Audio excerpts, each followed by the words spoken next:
अस्सलाम वालेकुम, मैं हूं शाहजेब खानजादा। नून लीग की नायब सदर मरियम नवाज के खिलाफ नैब की जाली ट्रस्ट डीड से मुतालिक अलग से ट्रायल की दरख्वास्त नाकाबिले समाअत करार दे दी गई है। एहतसाब अदालत ने आज मरियम नवाज के खिलाफ जाली ट्रस्ट डीड की दरख्वास्त खारिज कर दी, जिसका तहरीरी फैसला बाद में जारी किया जाएगा।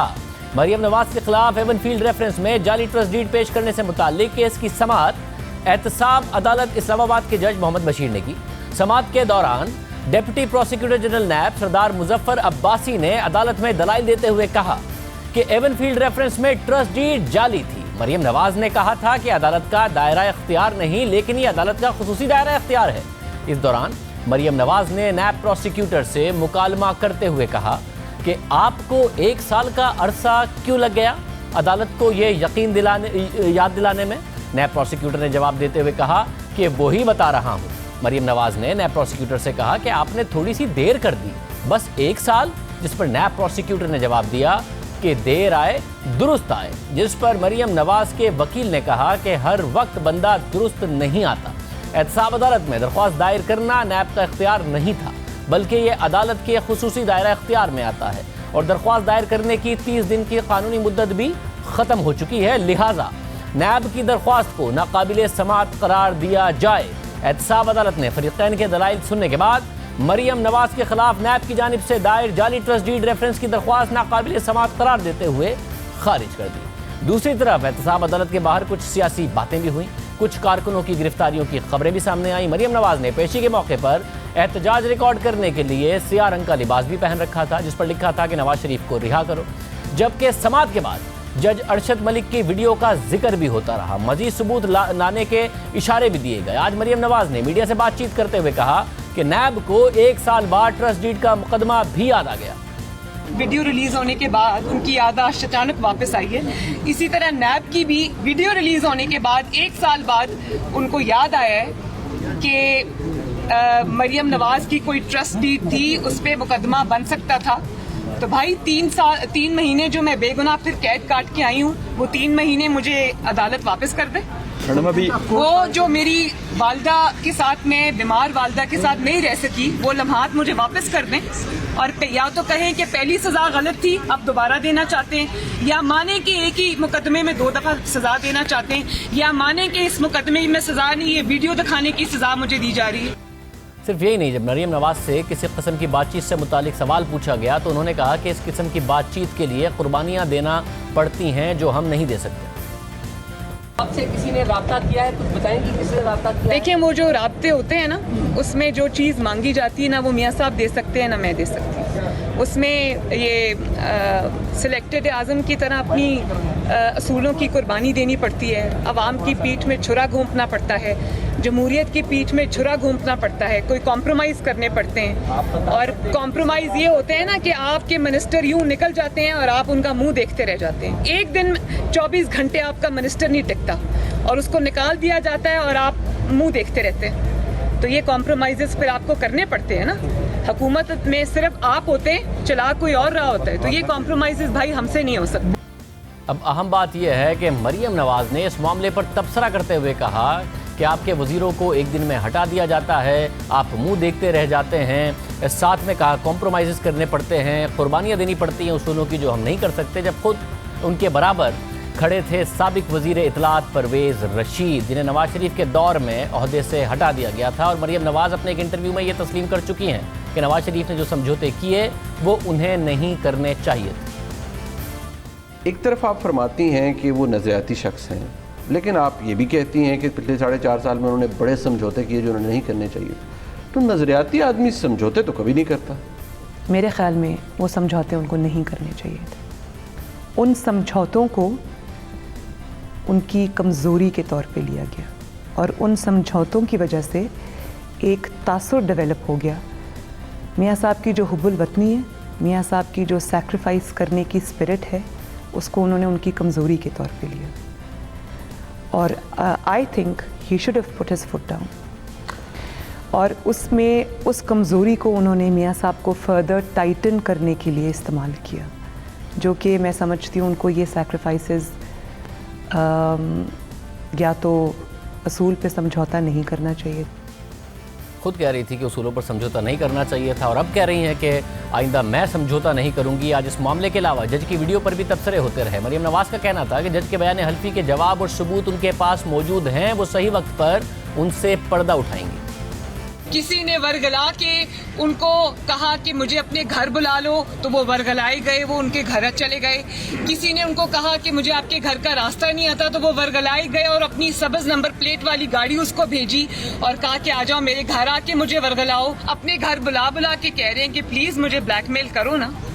तो अगर कहानी गढ़नी थी तो कोई ऐसी कहानी घड़ते जिसको सुन के लोगों को हंसी ना आती। जो जज से गलती हुई है उसकी सजा बेगुनाह नवाज शरीफ क्यों भुगते? और अगर आपने जज को मुअत्तल कर दिया है, उनको रिपैट्रिएट कर दिया, वो और बात है कि वो रिपैट्रिएट नहीं हुए, वो अभी यहाँ इस्लामाबाद में बैठ के इंटीरियर मिनिस्ट्री के साथ मिल के ये एफिडेविट्स वगैरह बना रहे हैं। तो अभी वो उनको ये पता नहीं है कि मेरे पास उनके एफिडेविट्स के भी जवाब हैं और वो सबूत है मेरे पास।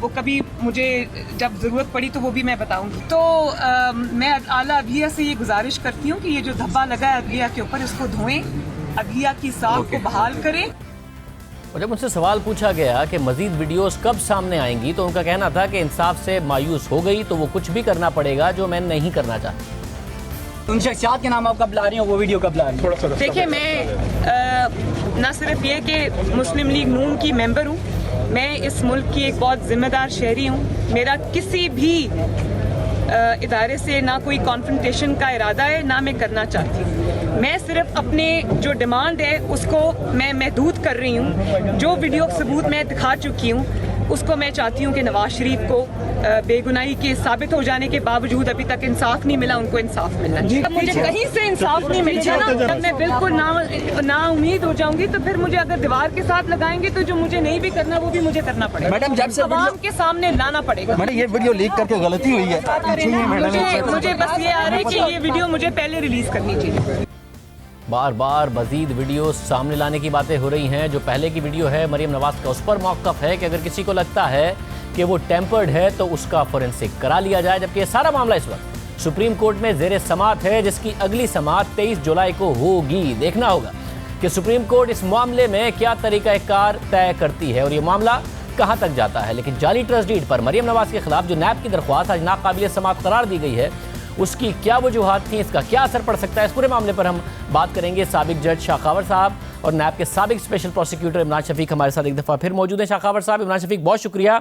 शाखावर साहब, आपने और इमरान शफीक आपने भी कहा था कि मेंटेनेबल ही नहीं है, डबल जेपर्डी का मामला भी है और 30 दिन के अंदर नैब को जाना चाहिए था। ये इतने अरसे बाद इनको ख्याल आया है, ये नहीं हो पाएगी मेंटेन, और यही जज साहब का भी वर्डिक्ट सामने आया है। मगर ज़ाहिर नून लीग नैब पे तो तनकीद करती है, जज साहब भी तनकीद कर रही है। आप समझते हैं कि ये पहले ही कह देना चाहिए था मेंटेनेबल नहीं है, या दुरुस्त किया कि नैब ने पहले दरख्वास्त दी, फिर उन्होंने मरियम नवाज को बुलाया और उसके बाद इसको का फैसला दिया कि ये मेंटेनेबल नहीं है और नैब की सारी जिम्मेदारी है क्योंकि उनको पता था कि नहीं हो पाएगी, उसके बावजूद मरियम नवाज की प्रेस कॉन्फ्रेंस के अगले दिन उन्होंने ये किया। जैसे कि आपने उस दिन भी जिक्र किया था कि दफ़ा 30 जो है नेशनल अकाउंटेबिलिटी ऑर्डिनेंस 1999 की ये बात कहती है कि अगर किसी भी मुकदमे की समाअत के दौरान जो कि अकाउंटेबिलिटी कोर्ट में हुआ हो और उसमें किसी गवाह ने या किसी एक्सपर्ट ने, इवन प्रोसिक्यूटर ने या किसी ने भी कोई झूठी शहादत दी है या उन्होंने जाली दस्तावेज़ पेश की है और वो साबित हो गई है कि वो जाली है, तो उस मुकदमा की समाअत मुकम्मल होने के पास फ़ैसला करने के फ़ौरन बाद फाजल जज को ये इख्तियार हासिल है कि वो उस पर जिस मुलज़म के ख़िलाफ़ ये इल्ज़ाम है उसके ख़िलाफ़ फ़ौरी कार्रवाई जो है सरसरी समाअत उसकी शुरू कर सकती है। दूसरा उसमें जो चीज़ें हैं कि एक तो जज साहब ख़ुद अपने तौर पे ये कर सकते हैं जब जैसे ही उन्होंने मुकदमा अनाउंस कर दिया। उसके बाद जो दूसरी ऑप्शन है वो ये है कि जब उस मुकदमा के ख़िलाफ़ जो असल मुल्ज़मान है उन्होंने अपील फ़ाइल की हो और अपील का फ़ैसला हो गया हो, तो उस सूरत में ये दूसरी स्टेज है कि अदालत फिर भी अपने तौर पर ये ऐसी कार्रवाई शुरू कर सकती है। तीसरी सूरत में ये है कि समाअत कंप्लीट होने के 30 दिन के अंदर अंदर अगर वो मुल्ज़म ये समझता है कि प्रोसिक्यूशन की तरफ से ऐसी जालसाजी हुई है या फॉल्स एविडेंस आई है या प्रोसिक्यूशन की तरफ से ऐसी दरख्वास्त आती है, तो उसकी 30 है वो मियाद मुकर्रर है कि वो 30 दिन के अंदर अंदर करनी है। तो इसलिए ये जो दरख्वास्त आई थी ये नैब की तरफ से आई थी, प्रोसिक्यूशन की तरफ से आई थी, और वो यकीनी तौर पे 30 दिन के अंदर अंदर तो नहीं थी, वो तो बहुत होपलेसली टाइम बार्ड थी दरख्वास्त। और दूसरी बात ये भी थी कि उस वक्त एडमिटेडली ये जो मियाँ नवाज शरीफ साहब और मरीम नवाज साहिबा के ख़िलाफ़ जो फैसले हुए थे उनकी अपीलें भी अभी तक इस्लामाबाद हाई कोर्ट में पेंडिंग हैं और उनका भी अब फैसला नहीं हुआ। आज की जो दरख्वास्त खारिज की है मुअज़्ज़ज़ जज साहब ने वो इन्हीं दो बुनियादों के ऊपर की है कि एक तो उनकी अपील अभी फैसला शुदा नहीं है और दूसरा आपने इसको लिमिटेशन से बियॉन्ड जो है वो आपने दाखिल की है। तीसरे जो आपने जो सवाल किया था वो ये था कि क्या जज साहब को पहली पेशी पे ही इसको खारिज कर देना चाहिए था, तो शायद मेरा ख्याल ऐसा नहीं है, क्योंकि जब जैसे भी कोई दरख्वास्त प्रोसिक्यूशन की तरफ से ऐसे आती है तो उसमें जिसके ख़िलाफ़ दरख्वास्त दी गई हो उसको नोटिस करना ज़रूरी होता है। और आज भी ये हुआ कि आज नोटिस के पहले दिन ही जब मुअज़्ज़ज़ अदालत इस बात पे मुतमईन हो गई कि वो जो लवाज़मात हैं ये कार्रवाई करने के वो पूरे नहीं हो रहे, तो उन्होंने आज पहले दिन ही वो दरख्वास्त उनकी खारिज कर। इमरान शफीक आप भी बताइएगा, यानी कि जज साहब ने तो जब दरख्वास्त आई तो जो उन्होंने करना था कानूनी तौर पर किया, उसके बाद वो मेंटेनेबल नहीं थी, फैसला दे दिया। तो नैब की बुनियादी जिम्मेदारी थी, तनकीद अगर बनती है तो वो नैब ही पर बनती है। देखिए खानदान साहब, इसमें पहले मरहले पर तो नैब को देखना चाहिए था कि हमें ये दरख्वास्त अदालत में फ़ाइल करनी चाहिए कि नहीं करनी चाहिए, और कानूनी माहिरीन के नैब का इस पर गौर करना चाहिए था।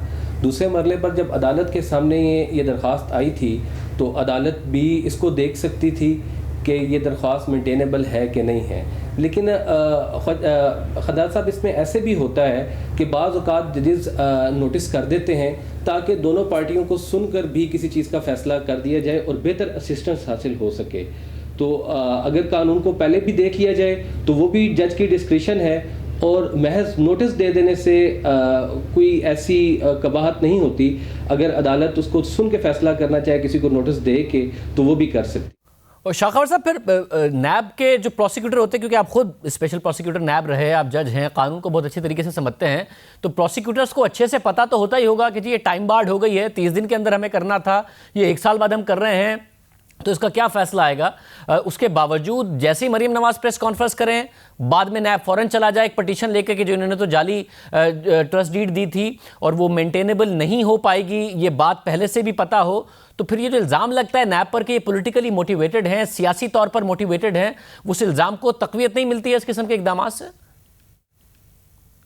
देखिए, बिल्कुल वो वक्त ऐसा था कि उससे एक दिन पहले जो है मरीम नवाज साहबा ने प्रेस कॉन्फ्रेंस की और अगले दिन नैब ने यह दरख्वास्त दे दी जो मेंटेनेबल भी नहीं थी, बज़ाहिर भी नहीं थी। तो देखिए, ऐसी जो भी दरख्वास्तें होती हैं, ये कोई सिर्फ प्रोसिक्यूटर नहीं होता कि जो दरख्वास्त लिख के दे देता है, अदालत में जमा करा देता है।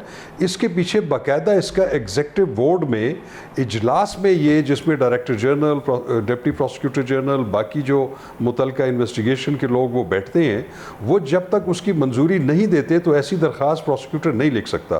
तो मेरे लिए हैरत की बात है कि जब ये एग्जीक्यूटिव बोर्ड में ये दरख्वास्त के बारे में फ़ैसला हुआ होगा तो क्या उसमें सेक्शन 30 के जो लवाजमात थे उससे क्या कतई नज़र हो गया था या उनसे सहवन ऐसा हो गया था, मुझे ऐसा लग नहीं रहा। मैं ये समझता हूँ कि वो इंतहाई जल्दबाजी में यह दरख्वास्त दी गई थी जिसका नतीजा आपके सामने आज निकला। और इंतहाई जल्दबाजी में अगर ये दी गई है तो चेयरमैन नैब को उनके एग्जीक्यूटिव बोर्ड के इल्म में लाए बगैर प्रोसिक्यूटर अपने तय ये नहीं कर सकता। ये जल्दबाजी में हुआ है सब और प्रोसिक्यूटर से कराया गया है नैब चेयरमैन की तरफ से।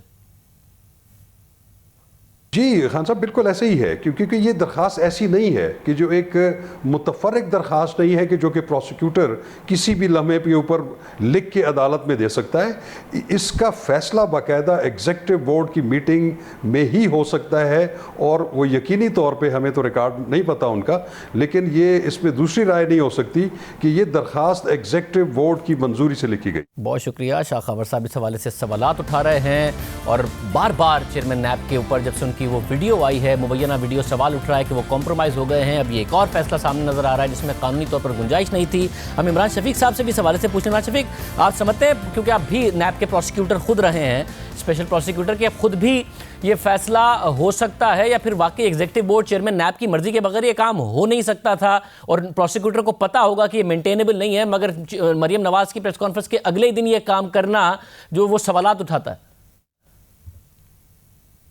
देखिए, नैब का प्रोसेस तो ये है कि जब कोई दरख्वास्त फाइल की जाती है तो वो नीचे से लेकर जब इनिशिएट की जाती है तो वो हर जगह डिस्कस की जाती है, हर फोरम पर उसका जायज़ा लिया जाता है। उस जायज़ा लेने के बाद अप्रूवल होती है, और जब चेयरमैन साहब इसकी प्रोसिक्यूटर जनरल और चेयरमैन जब उसकी अप्रूवल कर देते हैं तो उसके बाद वो अदालत में दरख्वास्त फ़ाइल की जाती है। उसके अलावा कोई खुद से कोई प्रोसिक्यूटर जो है वो ऐसा करने की जुर्रत नहीं कर सकता। नैब का एक पूरा मेकनिज़म है, उस पूरे मेकनिज़म को फॉलो करने के बाद ये दरख्वास्त फ़ाइल होती है। खानज़ादा साहब, इसमें एक और वजह भी है शायद जिसकी वजह से ये दरख्वास्त फ़ाइल की गई है अदालत में, दफ़ा 30 के तहत जो ये दरख्वास्त दी गई है, क्योंकि आप अगर देखें तो इस्लामाबाद हाई कोर्ट में जो मरीम नवाज़ साहिबा की ज़मानत हुई है, उस इस्लामाबाद हाई कोर्ट के उस फैसले में, ज़मानत में, जो इस्लामाबाद हाई कोर्ट के इस वक्त के मोअज़्ज़ज़ चीफ जस्टिस साहब और के बेंच ने ये फ़ैसला सुनाया है, उस फैसले में मरीम नवाज़ साहिबा के वकला ने एक सवाल उठाया और उन्होंने ये कहा उस अदालत के सामने, उनका मौक़िफ़ ये था कि नैब मरीम नवाज़ साहबा को जो अदालत मोअज़्ज़ज़ जज साहब ने सज़ा दी है, वो सज़ा 7 साल की और 2 मिलियन पाउंड जो उनको जुर्माना किया गया है, वो सज़ा गैर कानूनी है, इसलिए कि मरीम नवाज़ साहिबा को सेक्शन 9A12 के तहत सज़ा देने का अदालत को इख्तियार नहीं था, बल्कि अगर अदालत इसको ट्रायल करना चाहती थी तो इसका अलग से सेक्शन 30 के तहत ट्रायल होना चाहिए था, क्योंकि जो जाली ट्रस्ट डीड है वो उसका मामला जो है वो जाली दस्तावेज़ के मामले के तौर पर आता है, और जाली दस्तावेज़ अगर अदालत के सामने पेश की जाए तो वो उसके लिए कॉग्निजेंस अदालत के सामने अगर कोई दरख्वास्त आ सकती है या कॉग्निजेंस अदालत ले सकती है तो वो at the time of the pronouncement of the final judgement ले सकती है। और यही एक चार्ज भी फ्रेम हुआ था जो कि जनवरी 2018 में मोअज़्ज़ज़ अदालत ने, बशीर साहब की अदालत ने उस चार्ज को ख़त्म कर दिया, और उसके अगेंस्ट नैब ने एक रिट पिटिशन भी फाइल की हाई कोर्ट में, और वो रिट पिटिशन नैब ने विड्रॉ कर ली ताकि मुनासिब वक्त पर हम इसको फाइल करेंगे। बहरहाल वो मुनासिब वक्त तो ट्रायल के दौरान तक का था, और ट्रायल जब हो गया, मुकम्मल हो गया, उसके बाद चूँकि इस केस में कोई अपील भी फाइल नहीं हुई, तो बहरहाल अब इस्लामाबाद हाई कोर्ट के सामने जो बुनियादी पॉइंट है खानज़ादा साहब वो ये है कि मरीम नवाज़ साहिबा को सज़ा जो है वो दफ़ा 30 का इतलाक़ करके दी जानी चाहिए थी, या 9A12 के तहत जो सज़ा दी गई है 7 साल की और जुर्माने के साथ, वो ठीक दी गई है। इस्लामाबाद हाई कोर्ट ने जब मरीम नवाज़ साहिबा की ज़मानत को सस्पेंड किया है तो उसमें अदालत का जो प्रिमा फेशी व्यू आया है, अदालत ने कहा है कि अभी हम इस पर गौर करेंगे, जब अपील की मेन अपील की समाअत होगी उस वक्त इस पर गौर किया जाएगा और राय दी जाएगी, लेकिन अभी टेंटेटिव व्यू जो अदालत का है वो ये है कि दफ़ा 30 के तहत इसकी कार्रवाई अगर अदालत एहतसाब अदालत करती तो उसको देखा जाएगा।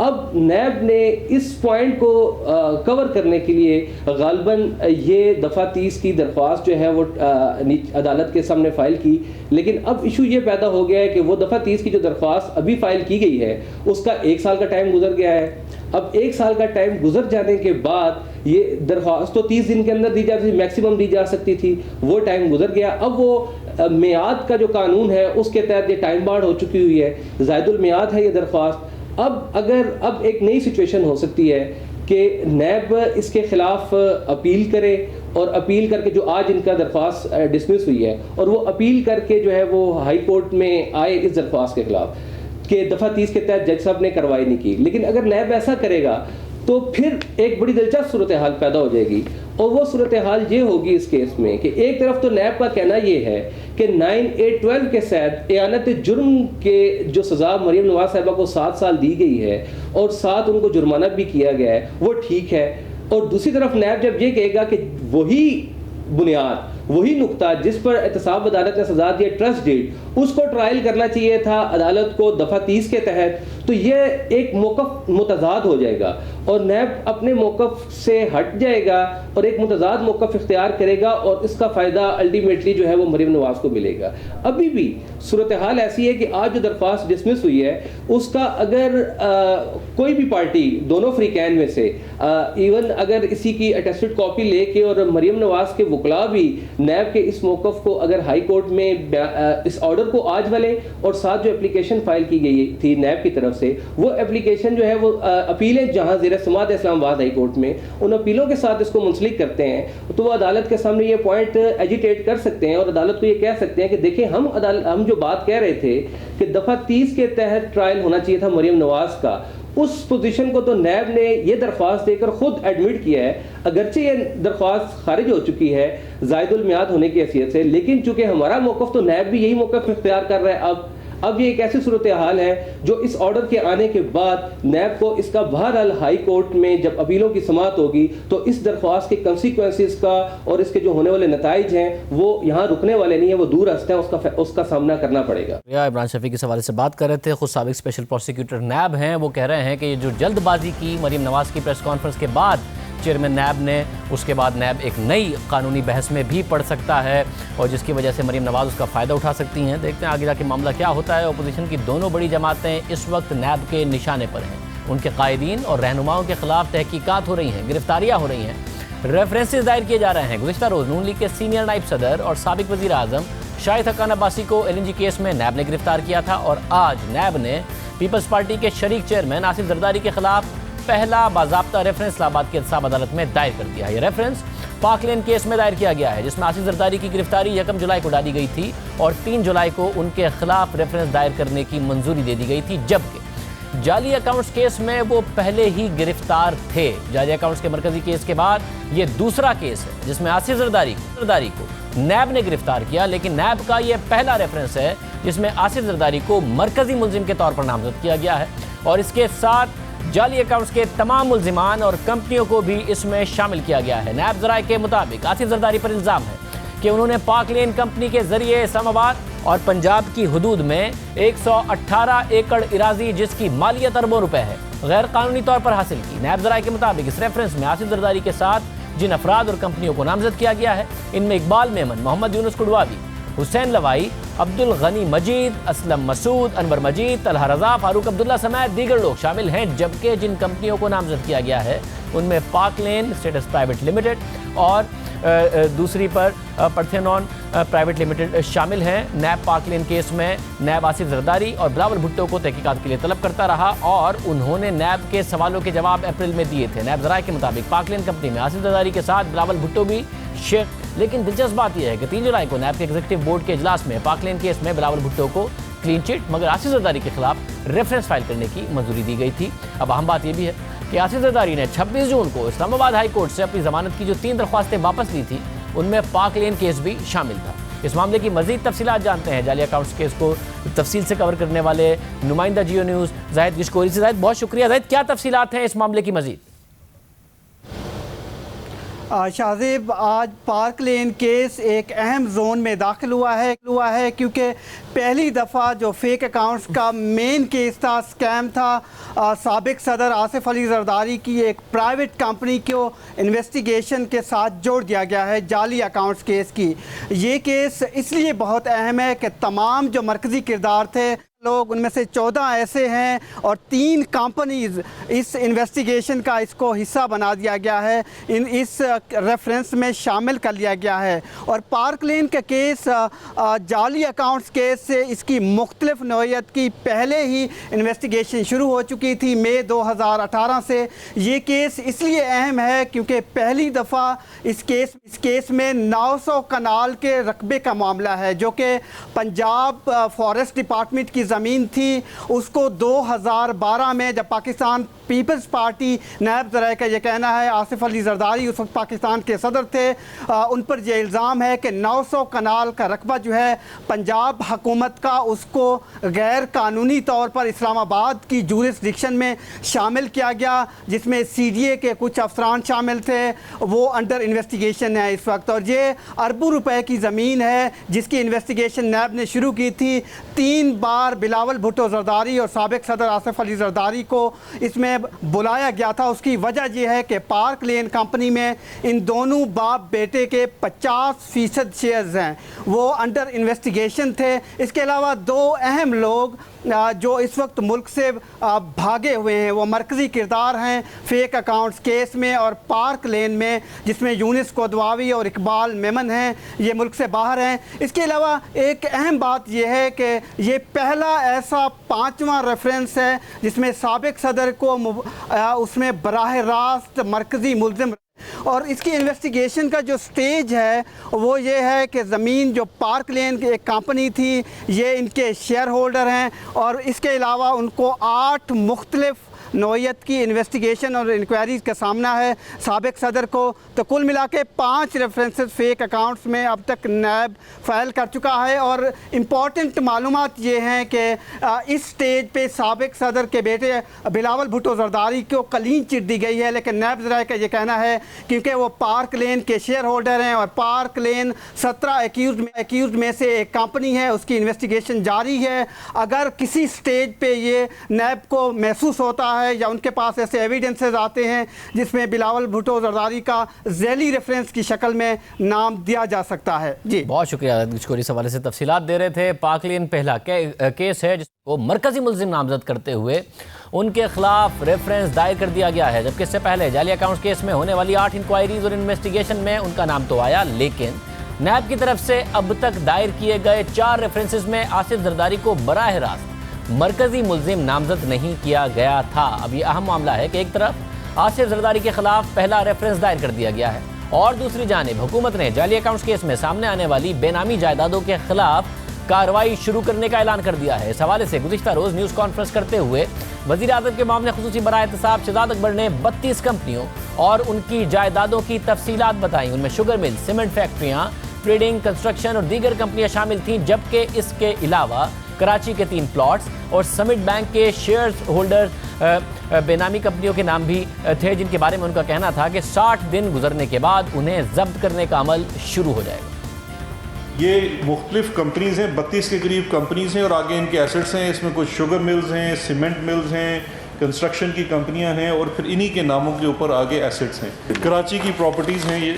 Plot number 18/2 civil lines Karachi, plot number 126 E1 civil lines Karachi, plot number 122 block 5 Clifton. उसके बाद ठट्टा सीमेंट के शेयर हैं, 22 मिलियन शेयर ये मिफ्ता होल्डिंग के नाम थे, वो भी अटैच कर दिए गए हैं। फिर दूसरे 22 मिलियन एक और कंपनी के नाम ठट्टा सीमेंट के और 7 मिलियन जितने भी शेयर्स जिन कंपनीज के नाम थे वो भी सारे फ्रीज कर दिए गए हैं। समिट बैंक आखिर में आ जाता है जो हम मिस कर गए हैं। समिट बैंक के भी जो शेयर्स हैं जो बेनामी सिराकॉम कंपनी और park view stock and capital के नाम थे वो भी फ्रीज कर दिए गए हैं, अटैच कर दिए गए हैं अंडर दिस लॉ। और उसके बाद जो 60 दिन गुजरने के बाद इनकी कन्फिस्केशन का प्रोसेस शुरू हो जाएगा। शहजाद अकबर के हमरा न्यूज़ कॉन्फ्रेंस में वफाकी वजीर बराए शिपिंग अली जैदी का कहना था कि उज़ैर बलोच की JIT के मुताबिक आसिफ जरदारी ने बिलावल हाउस के इतराफ जायदादें और सिंध में शुगर मिलें सस्ते दामों हासिल करने के लिए उसका इस्तेमाल किया था और ये सब बेनामी है। अगर आप लोगों ने उज़ैर बलोच की JIT पढ़ी है, उसमें वो कहता है कि मुझे इस्तेमाल किया गया, आसिफ अली जरदारी और पीपल्स पार्टी ने इस्तेमाल किया लोगों को इन्फ्लुएंस करने, डराने में, ताकि वो बिलावल हाउस के अतराफ़ की जो प्रॉपर्टीज़ हैं ना वो मैं डरा धमका के वो ख़रीद सकूं सस्ते दामों पे। वो सारी बेनामी हैं। जो शुगर मिल्स हैं वो डरा के लोगों को, शुगर मिल के मालिकान को डरा धमका के शुगर मिल के ऊपर सस्ते दामों में शुगर मिलें ख़रीदी गई। तो ये तमाशा इस मुल्क में होता रहा। अली जैदी ने समिट बैंक को भी बेनामी करार दिया। उनका कहना था कि इस बैंक के अक्सरियती शेयर्स सुरूर इन्वेस्टमेंट के थे, जिसके मालिक ने समिट बैंक से लाताल्लुकी जाहिर कर दी। मैंने अपनी बजट की स्पीच में एक बैंक का नाम लिया था जिसका नाम है समिट बैंक, और मैंने तो ये तक कहा था कि स्पीकर साहब इसके ओनर का नाम बता दें या मुझसे इस्तीफ़ा ले लें। एक साहब हैं जो UAE के रेजिडेंट हैं, नासिर लूता साहब उनका नाम है, और उनकी एक कंपनी है मॉरिशस में रजिस्टर्ड जिसका नाम है सुरूर इन्वेस्टमेंट्स। तो जो मनी लॉन्ड्रिंग होती गई वो शायद वहाँ गई। आरिफ हबीब बैंक और एटलस बैंक को मर्ज करके एक बैंक बना जिसका नाम था समिट बैंक, और समिट बैंक की मेजॉरिटी शेयर होल्डिंग सुरूर इन्वेस्टमेंट्स की थी। लेकिन मज़े की बात यह है, और ये बेनामी कैसे हुआ, नासिर लूता साहब ने एक स्टेटमेंट दे दिया है, एफिडेविट दे दिया है, और वो ये कहते हैं कि ये मेरा नाम इस्तेमाल हुआ गया था और ये बैंक मेरा है ही नहीं।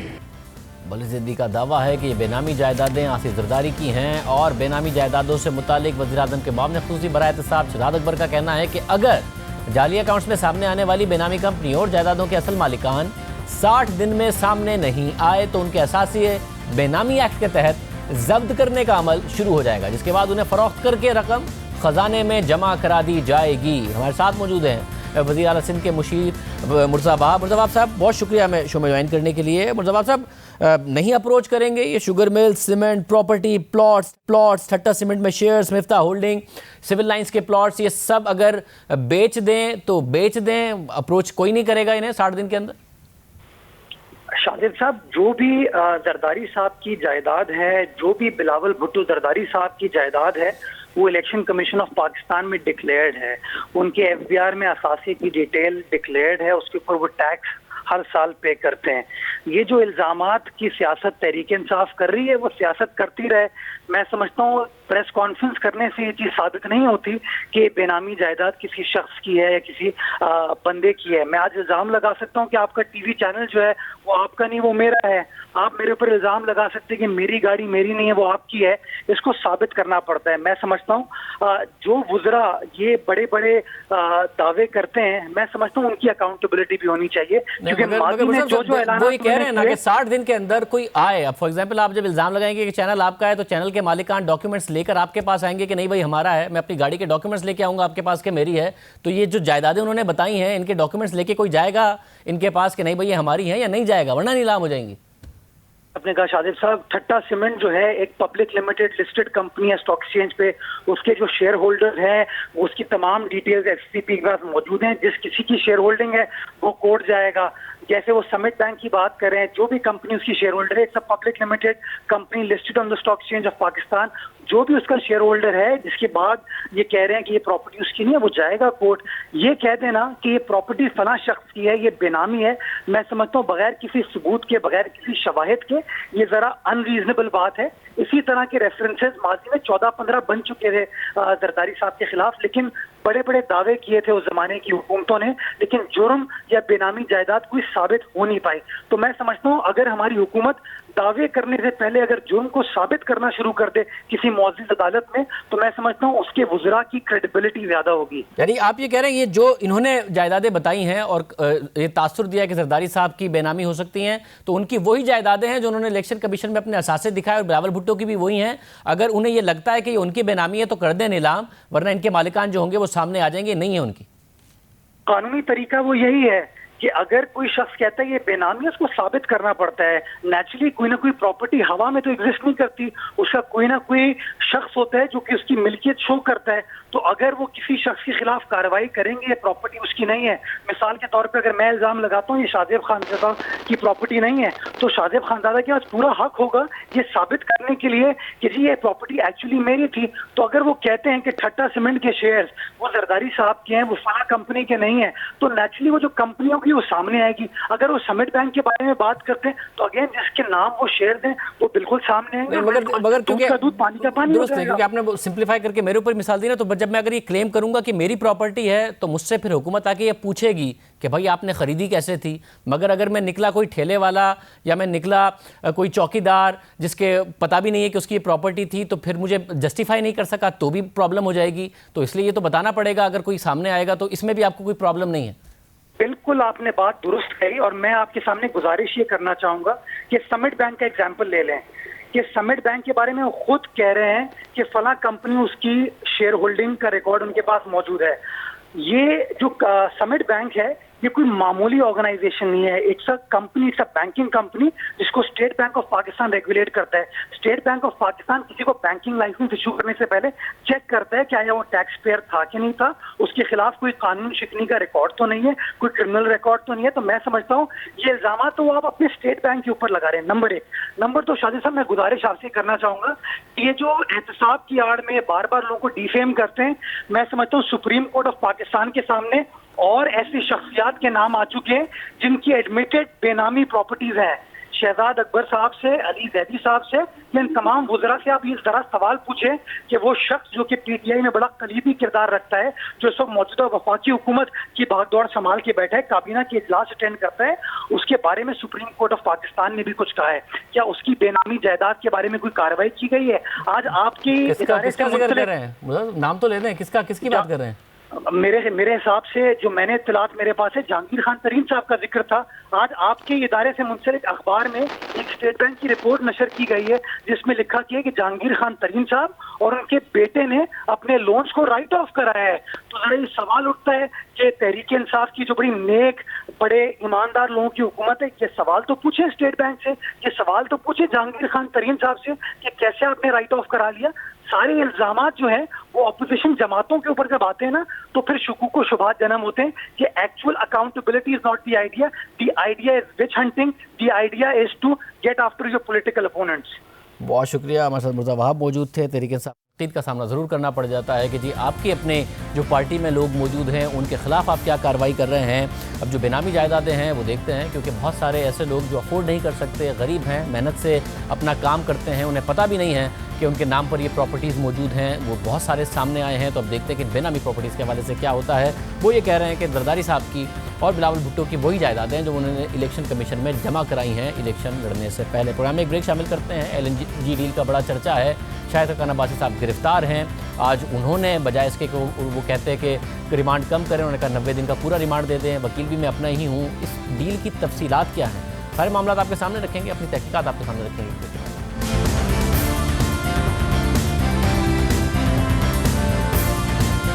साबिक वज़ीर आज़म शाहिद हक़ान अब्बासी नैब की हिरासत में हैं, मगर वो पुरुमीद हैं कि नैब कुछ भी गलत साबित नहीं कर सकेगा। उनके मुताबिक इस केस में कुछ भी नहीं है, इसलिए ना तो उन्होंने कोई वकील किया और ना ही उन्होंने नैब के रिमांड पर एतराज़ किया, बल्कि उन्होंने खुद 90 दिन के रिमांड की दरख्वास्त की। मगर नैब ने अदालत से 14 दिन का रिमांड मांगा। नैब ने साबिक वज़ीर आज़म शाहिद हक़ान अब्बासी को आज अदालत में पेश किया। जज मोहम्मद बशीर ने शाहिद हक़ान अब्बासी से पूछा कि आपके वकील कहाँ हैं, जिस पर उन्होंने जवाब दिया, मैं खुद अपना वकील हूँ। समाअत के दौरान नैब ने साबिक वज़ीर आज़म शाहिद हक़ान अब्बासी की 14 रोज़ा जिस्मानी रिमांड की इस्तदा की। जवाब में साबिक वज़ीर आज़म ने कहा कि मैं नैब के साथ मुकम्मल ताउन कर रहा हूँ, फिर भी गिरफ्तार किया गया। मुझे पता है कि ये क्यों रिमांड मांग रहे हैं। आप इन्हें पूरे 90 दिन का रिमांड दे दें ताकि नैब को मैं LNG केस समझा दूं, क्योंकि अभी तक नैब को LNG केस समझ में नहीं आया है। जिस पर जज मोहम्मद बशीर ने कहा कि कानून के मुताबिक एक दफ़ा में 90 दिन का रिमांड नहीं दे सकते। बाद में अदालत ने शाहिद हक़ान अब्बासी का 13 रोज़ा रिमांड मंजूर कर लिया। एहतसाब अदालत से वापसी पर मीडिया से बात करते हुए शाहिद हक़ान अब्बासी ने कहा कि इस केस में कुछ भी नहीं है, कोई हकीकत नहीं है, हकायक में कोई ताल्लुक नहीं है। ये सिर्फ आज जमहूरियत को दबाने के लिए बनाया जा रहा है और ये बदनसीबी है कि जो काम अमलियत करनी थी आज जमहूरियत कर रही है। तो ये बुज़दिल वज़ीर आज़म इमरान खान है, इसको समझ आ जाएगी। ये बताया जा रहा है कि नैब ने कोई वादा माफ गवाह या इतराफ़ क्यों वादा माफ गवाहों पे केस नहीं बनते मेरे भाई। शाहिद हक़ान अब्बासी पर उम्मीद है कि नैब कुछ साबित नहीं कर सकेगा। साथ ही आज LNG केस से जुड़े साबिक वज़ीर ख़जाना मिफ्ता इस्माइल ने सिंध हाई कोर्ट से हिफाजती ज़मानत की दरख्वास्त की, क्योंकि चेयरमैन नैब उनकी गिरफ्तारी के भी वारंट गिरफ्तारी जारी कर चुके हैं और गुज़िश्ता रोज़ नैब ने मिफ्ता इस्माइल के घर और फैक्ट्री पर छापा मारा। मिफ्ता इस्माइल ने अदालत से दरख्वास्त की कि नैब के वारंट गिरफ्तारी गैर कानूनी है और नैब हुक्काम हिरासा कर रहे हैं। अदालत ज़मानत दे, नैब के सामने पेश होने को तैयार है। सिंध हाई कोर्ट ने मिफ्ता इस्माइल की हिफाजती ज़मानत की दरख्वास्त 25 जुलाई तक मंजूर कर ली। सिंध हाई कोर्ट में मीडिया से बात करते हुए मिफ्ता इस्माइल ने कहा कि नैब ने जब भी बुलाया पेश हुआ हूँ। मुझे गुज़िश्ता रोज़ 3 बजे के बाद नोटिस मिला था। क्या जवाब क्या जवाब मतलब चलिए आप नैब कार्रवाई पे क्या करते हैं, नैब कार्रवाई भी क्या कहेंगे आप? मैं समझता हूँ कि कोई ज़रूरत नहीं थी हमको। अगर जब भी बुलाते थे मैं हमेशा गया हूँ उनके पास जाने के लिए। अब मैं जज साहब के पास जाऊँगा और अपनी दरख्वास्त इनको दूंगा। जो जज साहब का फैसला कल आपको बुलाया गया था, आप नहीं गए? कल आपको बुलाया गया था नोटिस था? नहीं, आप नहीं गए। मुझे नोटिस जो है वो 3 बजे के बाद मौसूल हुआ, सुबह 10 बजे का नोटिस। और ये मतलब नोटिस टाइम के हैं जी 6 घंटे बाद। अच्छा, हक़ान अब्बासी साहब की गिरफ्तारी पे क्या कहेंगे, वो क्या है? हक़ान अब्बासी से ज़्यादा मुखलिस, अच्छा और ईमानदार और शरीफ आदमी इस मुल्क को कभी बहुत कम मिलेगा। ये मुल्क के नसीब थे कि इतना अच्छा आदमी था। Thank you. मामला अदालत में है, ये बात वाज़ेह हो कि नैब ने अभी तक मिफ्ता इस्माइल और शाहिद हक़ान अब्बासी पर 1 रुपए की भी करप्शन का इल्ज़ाम नहीं लगाया है। मामला अदालतों में है, अदालतें फैसले करेंगी, मगर हम LNG के पूरे मामले का जायज़ा लेते हैं क्योंकि संगीन इल्ज़ामात लगाए गए हैं और ये कहा गया है कि कतर से मुआहदे में बेज़ाब्तियाँ हुई, LNG टर्मिनल लगाने में बेज़ाब्तियाँ हुई, अरबों रुपए की करप्शन की गई है, महंगा रेट तय किया गया है, फिर कहा गया कि LNG टर्मिनल का ठेका महंगे दामों दिया गया। हुकूमत इस कंपनी को $2,72,000 रोज़ाना मुआवजा देने की पाबंद है, चाहे वो टर्मिनल इस्तेमाल करे या ना करे। इन इल्ज़ामात का जायज़ा लेते हैं, हमने तहकीक की है, वो आपके सामने रखते हैं। इसके लिए ये LNG की ज़रूरत और फिर LNG मुआहदे और LNG टर्मिनल के सिस्टम का जानना ज़रूरी है। हमने इस हवाले से मुख्तलिफ माहिरीन से भी तफसील से बात की है, उन लोगों से बात की जो गैस के शोबे से वाबस्ता हैं। इस हवाले से कुछ हक़ाइक़ जमा किए हैं। LNG यानी लिक्विफाइड नेचुरल गैस, अगर आपने गैस दरामद करनी है तो इसलिए ज़रूरी है कि गैस को लिक्विड यानी माया शक्ल में मुंतकिल किया जाए। गैस बैरून मुल्क से बहरी जहाज़ से आएगी तो वो माया शक्ल में होगी, फिर जब LNG आ जाएगी तो फिर उसे दोबारा से माया से गैस की शक्ल में तब्दील किया जाता है और इस तब्दीली के लिए बाकायदा प्लांट की ज़रूरत होती है जिसे RLNG कहा जाता है। साथ ही एक स्टोरेज की भी ज़रूरत होती है क्योंकि बहरी जहाज़ से आने वाली गैस को स्टोर करना ज़रूरी होता है। ऐसा मुमकिन नहीं है कि जब तक लिक्विड से गैस में मुंतकिल नहीं होगी बहरी जहाज़ वहीं खड़ा रहेगा, इसलिए स्टोरेज ज़रूरी है।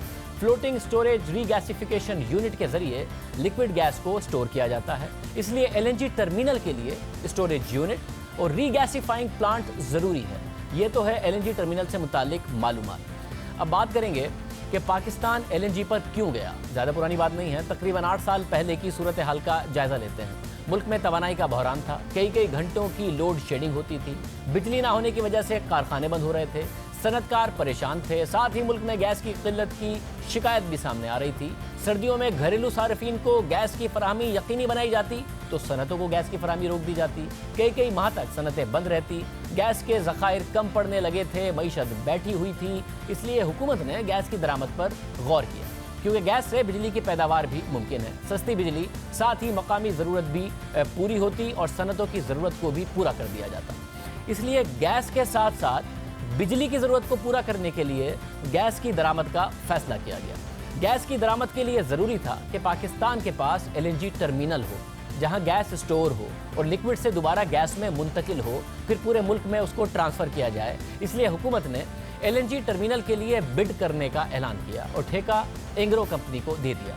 अब अहम बात यह है कि इस ठेके के लिए पेपरा रूल्स का ख्याल रखा गया, बल्कि इस ठेके की निगरानी आलमी इदारे QED ने खुद की और इस कंपनी को निगरानी का काम हुकूमत ने नहीं USAID ने दिया और इस कंपनी का इंतखाब 2012 में यानी नून लीग की हुकूमत आने से पहले ही कर दिया गया। इस कंपनी ने बिडिंग के अमल की निगरानी की और कोई एतराज़ नहीं उठाया, यानी एंग्रो को LNG का ठेका देने में कोई बदयांती सामने नहीं आई। फिर एंग्रो कंपनी से मुआहदे की मंजूरी सुई सदन गैस कंपनी के बोर्ड ने और उसके बाद ECC ने दी। सुई सदन गैस कंपनी के उस वक्त MD मिफ्ता इस्माइल थे, इसलिए नैब उनके खिलाफ तहकीकात कर रहा है। वो बोर्ड में मौजूद थे, बोर्ड में 12 दीगर अरकान भी थे। बहरहाल एंग्रो को ठेका देने के लिए तमाम ज़रूरतों का ख्याल रखा गया। मुल्क में तवानाई का बहरान था, इसलिए हुकूमत ने एंग्रो को मनसूबा मुकम्मल करने के लिए बहुत कम वक्त दिया। इसलिए भी मनसूबे की मालियत बढ़ी क्योंकि तेज़ी से काम मुकम्मल करना था और पहली दफ़ा सेटअप लगाया जा रहा था। इसीलिए LNG के टर्मिनल के क़याम का काम शुरू हुआ। अब सवाल उठा कि LNG मंगवाई कहाँ से जाए। इस सिलसिले में हुकूमत ने कतर से रब्ता किया क्योंकि कतर दुनिया में गैस का बड़ा सप्लायर है। पाकिस्तान ने कतर से बातचीत की तो कतर ने पाकिस्तान को ब्रिटिश ऑयल की फी यूनिट कीमत का 13.8% का रेट दिया और मुआहदा 15 साल के लिए किया गया। साथ ही हुकूमत ने 2 छोटी कंपनियों से भी 5-5 साल के मुआहदे किए। शेल कंपनी ने 13.75% और दूसरी कंपनी ने गुनवर ने हैरानकुन तौर पर 13.37% का रेट दे दिया। उसके बाद पाकिस्तान दोबारा कतर के पास गया और उसे रूसी कंपनी के रेट का बताया, जिसके बाद कतर की रूसी कंपनी के निर्ख पर LNG देने को कतर तैयार हो गया, जिससे पाकिस्तान को करोड़ डॉलर का फ़ायदा हुआ। मगर कतर ने मुआहदे को खुफिया रखने की शर्त रखी। ऐसा हुकूमतों में होता है, जैसा कि हमने आपको बताया कि कतर LNG का सबसे बड़ा एक्सपोर्टर है, इसलिए कतर को डर था कि दीगर ममालिक भी यही रेट तलब करेंगे, इसलिए ये मुआहदा खुफिया रखा गया। तहरीक इंसाफ नून लीग से मुआहदा सामने लाने का मुतालबा करती रही और फिर जब खुद तहरीक इंसाफ हुकूमत में आई तो मुआहदा सामने नहीं लाई, क्योंकि ऐसा हुकूमती मुआहदों में होता है। खुद वज़ीर-ए-आज़म इमरान खान ने भी चीन से मुआहदों के बारे में यही कहा कि चीनी हुकूमत ने कुछ बातों को खुफिया रखने का कहा है। अब हुकूमत मज़ीद भी कतर के साथ डील करने जा रही है, मज़ीद गैस खरीदने के लिए डील करने जा रही है। ये मामला था कतर से डील का। कतर से LNG आने लगी, कराची में कायम LNG प्लांट में गैस की शक्ल में मुंतकिल होने लगी। अब बात करते हैं कि LNG ने हम पर क्या फ़र्क डाला। दुनिया भर में तवानाई की ज़रूरत पूरी करने के लिए सस्ते और माहौल दोस्त ज़राए का इस्तेमाल किया जाता है और उसमें सबसे बेहतर गैस है, क्योंकि गैस फर्नेस ऑयल के मुकाबले में सस्ती भी है और माहौल दोस्त भी है। फी यूनिट गैस सस्ती भी पड़ती है और ये मौसर भी होती है। जैसा कि फर्नेस ऑयल की एफिशिएंसी 42% होती है, यानी 42% तवानाई पैदा हो जाती है और फिर 58% ज़ाया हो जाती है। पाकिस्तान में फर्नेस ऑयल की एफिशिएंसी सिर्फ 28 से 30% है, यानी कि प्लांट्स पुराने हैं, 28 से 30% की एफिशिएंसी पर ऑपरेट करते हैं। इसके मुकाबले में गैस की एफिशिएंसी, LNG के प्लांट्स की एफिशिएंसी दुनिया भर में 60% है। गैस फर्नेस ऑयल के मुकाबले में सस्ती भी होती है। इस हवाले से अहम बात यह है कि गुज़िश्ता दौर हुकूमत में जो LNG प्लांट्स लगाए गए उनकी एफिशिएंसी 61% तक है, यानी फर्नेस ऑयल के मुकाबले में गैस से बिजली की तैयारी ना सिर्फ सस्ती है बल्कि मौसर भी है। और एक अंदाजे के मुताबिक हुकूमत ने LNG से बिजली तैयार करके $5 अरब की बचत की। ये बिजली सस्ती भी होती है, माहौल दोस्त भी होती है। यही वजह है कि पाकिस्तान में फर्नेस ऑयल के बजाय अब LNG से बिजली तैयार हो रही है। तहरीक इंसाफ की हुकूमत खुद कतर से मजीद LNG का मुआहदे करने की तैयारी कर रही है। कंपनियों को भी महंगी ही सही मगर गैस मिल रही है, इसलिए LNG बहुत ज़रूरी है। अब बात करेंगे कि LNG टर्मिनल पर उठने वाले एतराज़ात किस हद तक दुरुस्त है। ये एतराज़ गुज़िश्ता दौरे हुकूमत में किए गए मुआहदे के तहत हुकूमत को $2,72,000 रोज़ाना एग्रो का जो टर्मिनल है उसको देना होंगे, चाहे गैस ली जाए या ना ली जाए। इसे कैपेसिटी पेमेंट कहते हैं, यानी हुकूमत कंपनी को ये यकीन दहानी कराती है कि वो प्लांट लगाए, हुकूमत उससे गैस लेगी और अगर वो नहीं भी लेगी तो भी अदायगी करनी पड़ेगी। इस तरह के प्रोजेक्ट्स में रिस्क ज़्यादा होता है, इसलिए हुकूमत को ये यकीन दहानी करानी पड़ती है, ये सहूलत देनी पड़ती है। ये मामूल की बात है, दुनिया भर में ऐसा ही होता है। पाकिस्तान में जो एनर्जी के दूसरे प्लांट्स लगे हैं उन सब में ये होता है कि अगर हुकूमत नहीं खरीदेगी तो भी कैपेसिटी चार्जेस देने पड़ेंगे। फिर सवाल ये उठाया जा रहा है कि पाकिस्तान गैस ना भी ले तो भी अदायगी करेगा। ऐसे प्रोजेक्ट्स में यही होता है जैसा कि हम बयान कर रहे हैं, मगर इस वक्त इस एतराज़ में वैसे भी वजन नहीं है, क्योंकि पाकिस्तान में जो LNG का इस्तेमाल बहुत ज़्यादा हुआ है तो वो टर्मिनल पहले ही 95% कैपेसिटी पर चल रहा है, उससे 95% गैस ली जाती है। इसलिए ऐसा नहीं है कि पाकिस्तान गैस तो ले नहीं रहा मगर मुसलसल टर्मिनल को अदायगी कर रहा है, वो टर्मिनल अपनी मैक्सिमम कैपेसिटी पर तकरीबन ऑपरेट कर रहा है। दूसरी बात यह है, ये एतराज़ किया जा रहा है कि एंग्रो को $2,72,000 की अदायगी क्यों की जा रही है। ये रेट पहले पाकिस्तान के लिए था, जब गैस का इस्तेमाल बढ़ गया तो दूसरे साल से पाकिस्तान $2,28,000 रोज़ाना की अदायगी कर रहा है, अब $2,72,000 नहीं कर रहा। इसके अलावा ये दावा भी किया जा रहा है कि एंग्रो कंपनी को 15 साल में $15 अरब का फ़ायदा होगा और ये सिंपली $2,72,000 रोज़ाना को पहले 365 से मल्टीप्लाई करें और फिर उसके बाद 15 से मल्टीप्लाई करें तो तकरीबन ये नंबर आ जाता है और ये कहा जा रहा है कि $1.5 अरब का फ़ायदा होगा। इस हवाले से एंग्रो कंपनी का दावा है कि इस मंसूबे से उसे कुल $1.5 अरब का रेवेन्यू ज़रूर मिलेगा, मगर इसमें ऐसा नहीं है कि वो सारा का सारा मुनाफा ही होगा। इसमें मुख्तलिफ जो एवेन्यूज़ हैं उसमें उनके पैसे खर्च भी होंगे। $45 करोड़ उनके मुताबिक हुकूमत को दे दिए जाएंगे, जबकि स्टोरेज यूनिट की लीज़ की मद में $75 करोड़ उनको देने होंगे।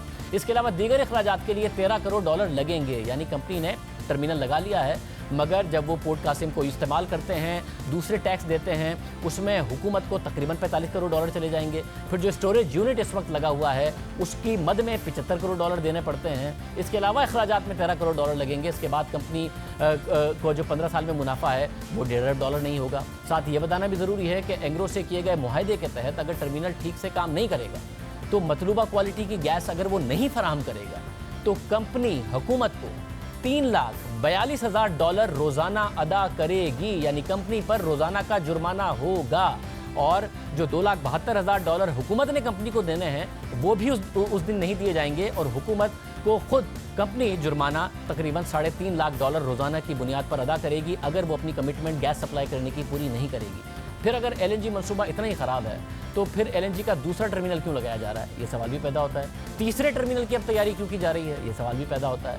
एतराज़ एंग्रो से किए गए मुआहदे पर उठाया जा रहा है, मगर दूसरे टर्मिनल का ठेका किसी और कंपनी ने लिया है, एंग्रो ने नहीं लिया। अगर एंग्रो को इतना मुनाफा हो रहा था तो उसने दूसरे टर्मिनल का ठेका क्यों नहीं लिया। दूसरे टर्मिनल का ठेका लेने वाली कंपनी को हुकूमत रोज़ाना $2,45,000 की अदायगी करेगी कैपेसिटी चार्जेस में, मगर एतराज़ सिर्फ पहले मुआहदे पर उठाया जा रहा है। अब ये बात भी अहम है कि यह एतराज़ उठाया जा रहा है कि एंग्रो से मुआहदे रुपए में क्यों नहीं किया गया। ये तो पाकिस्तान में है, पाकिस्तान में टर्मिनल लगा है तो रुपए में होना चाहिए था, डॉलर में क्यों किया गया। अव्वलन तो तेल, गैस और बिजली के मुआहदे होते ही डॉलर्स में हैं। बिजली के कारखानों को भी हुकूमत डॉलर्स में अदा करती है, डॉलर्स में उनके रेट होते हैं। इस मामले में भी एंग्रो कंपनी ने इस मंसूबे के लिए गैर मुल्की बैंकों से कर्जा लिया है और ये कर्जा भी डॉलर्स में लिया हुआ है। कंपनियों को अदायगी भी वो डॉलर्स में करती है, तो इसलिए ये मुआहदा भी डॉलर्स में किया गया है। इसके अलावा LNG टर्मिनल से मिलने वाली गैस इब्तिदा में $1.24 फी MMBTU में पड़ रही थी, मगर अब ये 44 सेंट की मिल रही है।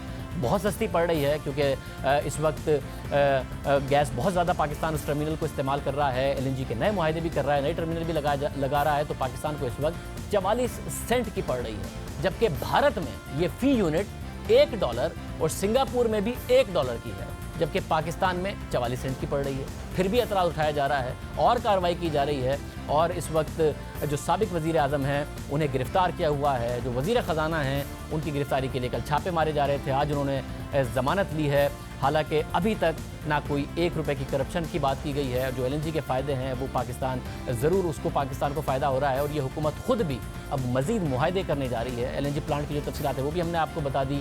$2,72,000 को बार बार ये कह के कोट किया जा रहा है, उसमें ये नहीं बताया जा रहा कि वो कंपनी के जो अपने खर्चे हैं, जो कंपनी उसी में से टैक्स अदा करेगी, जो कंपनी रीगैसिफिकेशन प्लांट के लिए जो सारी के सारे पैसे अदा करेगी वो भी उसी में शामिल है। आज के प्रोग्राम में इतना ही। आपसे पीर के दिन मुलाकात होगी। रात में अल्लाह हाफ़िज़। मुझे तो आप जानते ही होंगे, मेरा नाम है मिस्टर जीम। अरे अभी तक आपने मेरा चैनल सब्सक्राइब नहीं किया? अरे भाई फौरन सब्सक्राइब बटन पे क्लिक करके मेरा चैनल सब्सक्राइब करें और हाँ, बेल आइकन पर लाजमी क्लिक करें ताकि आपको मेरी आने वाली तमाम वीडियोस की अपडेट मिलती रहे।